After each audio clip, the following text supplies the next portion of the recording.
गलती होती तो आप मैच हारते ना। मैं इसमें से बता रहा हूँ कि आगे अगर कभी इस किस्म की सिचुएशन किसी भी दुनिया के प्लेयर के लिए आती है तो वो ये चीज़ें उसको सोचना चाहिए, क्योंकि फ़हीम अशरफ के सामने कोई ऐसा प्लेयर नहीं था कि जिसको खेलना नहीं आता। उसके सामने इफ्तिखार खेल रहा था, जो कि बड़ी एक्स्ट्राऑर्डिनरी उसने इनिंग खेली। तो सिंगल ले लेता, अगर सिंगल भी लेता तो इफ्तिखार सामने आ जाता। 9 बॉल पे 14 रन चाहिए होते, इफ्तिखार के बल्ले पे लग रही थी। अगर वो मारते, छक्का लग जाता या उनसे नहीं भी शॉट लगती, अगर आप 10 बॉलों पे 15 रन चाहिए थे, अगर आप हर बॉल पे सिंगल भी जो है वो ले लेते तो फिर आखिरी ओवर में आप देख लें 10-11 रन बाकी होते आपके पास।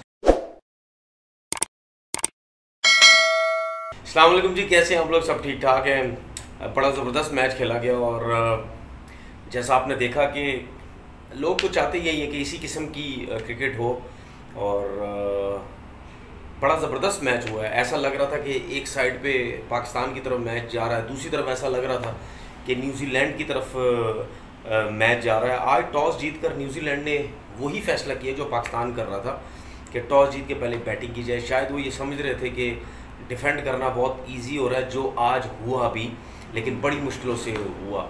न्यूजीलैंड के कैप्टन ने 50 रन की इनिंग खेली और 64 रन किए उन्होंने।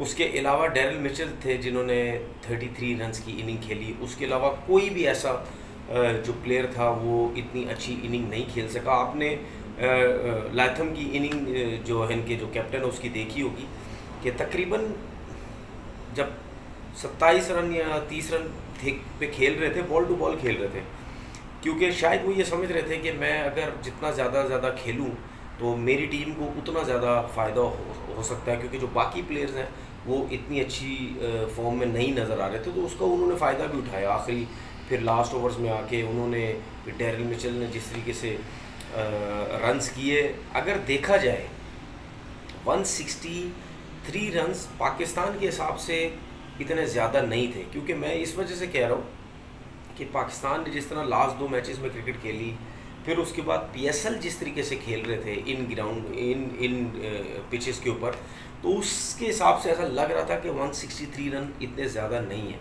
लेकिन हम जब पाकिस्तान की बैटिंग देखते हैं, वाहिद बाबर आजम ऐसा प्लेयर था आज के मैच में कि जो बहुत अनलकी रहा। जिस तरीके से वो आउट हुए, मिलने की बॉल पे ड्राइव मारने के थर्ड मैन पे वो कैच हुए, ये जो आउट होता है ये एक बैड लक होती है कि थर्ड मैन पे कैच हो गया। उसके अलावा मुझे समझ नहीं आ रही कि रिजवान ने क्या सोच समझ के वो रन लिया, वो रन आउट हुए। अम्माद ने क्या सोच समझ के शॉट खेली, फिर उसके बाद फ़खर जमान ने क्या शॉट खेली, फिर साइम अयूब ने क्या ज़रूरत थी उस किस्म का चांस लेने का, क्योंकि सर्कल तो ख़त्म हो गया था। मतलब यानी शादाब ने क्या शॉट खेला। मतलब ये जो 5-6 विकेट्स हैं, ये इन विकेट्स के गिरने से ये मैच इतना ज़्यादा प्रेशर में चला गया।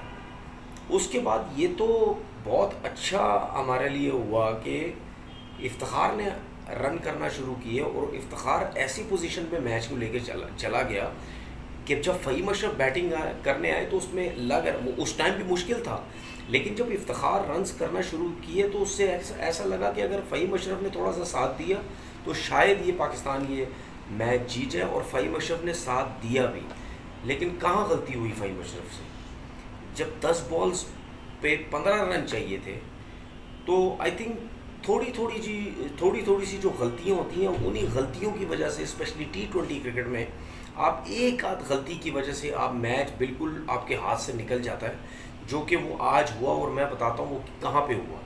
जब 10 बॉल पे 15 रन चाहिए थे तो फ़हीम अशरफ आउट हुआ। नो डाउट इसमें बैट्समैन सोचता है जो क्रीज पे खड़ा होता है कि 10 पे 15 चाहिए, मैं मारूंगा, छक्का हो जाएगा, एकदम से रन बिल्कुल नीचे हो जाएंगे, तो हम आखिरी ओवर में कोशिश करेंगे, अगर हम आउट नहीं है तो आखिरी ओवर में 5-6 रन हुए तो मैं और इफ्तिखार मिलके दोनों रन बना लेंगे।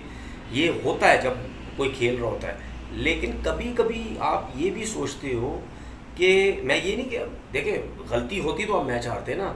मैं इसमें से बता रहा हूँ कि आगे अगर कभी इस किस्म की सिचुएशन किसी भी दुनिया के प्लेयर के लिए आती है तो वो ये चीज़ें उसको सोचना चाहिए, क्योंकि फ़हीम अशरफ के सामने कोई ऐसा प्लेयर नहीं था कि जिसको खेलना नहीं आता। उसके सामने इफ्तिखार खेल रहा था, जो कि बड़ी एक्स्ट्रॉर्डनरी उसने इनिंग खेली। तो सिंगल ले लेता, अगर सिंगल भी लेता तो इफ्तिखार सामने आ जाता। 9 बॉल पे 14 रन चाहिए होते, इफ्तिखार के बल्ले पे लग रही थी, अगर वो मारते छक्का लग जाता या उनसे नहीं भी शॉट लगती। अगर आप 10 बॉलों पे 15 रन चाहिए थे, अगर आप हर बॉल पे सिंगल भी जो है वो ले लेते तो फिर आखिरी ओवर में आप देख लो 10-11 रन बाकी होते आपके पास, ठीक है ना। तो जब वो रन बाकी होते तो जिमी नीशम के ऊपर तो वैसे ही प्रेशर था कि ये तो दोनों मार रहे तो आराम से रन बन जाएंगे, लेकिन फ़हीम अशरफ के आउट होने के बाद जो 3 बॉल्स बाकी थी वो आप देखें नसीम शाह ने मिस कर दी, उसकी वजह से भी नुकसान हुआ। फिर उसके बाद जब 3 बॉल पे 5 रन चाहिए थे, उसमें तो जाहिर सी बात है इफ्तिखार ने ट्राई करनी ही करनी थी, उस पर इफ्तिखार आउट हो गए। जब इफ्तिखार आउट हुए 2 बॉल पे 5 रन चाहिए थे, वो हारिस रऊफ ने मिस कर दिया।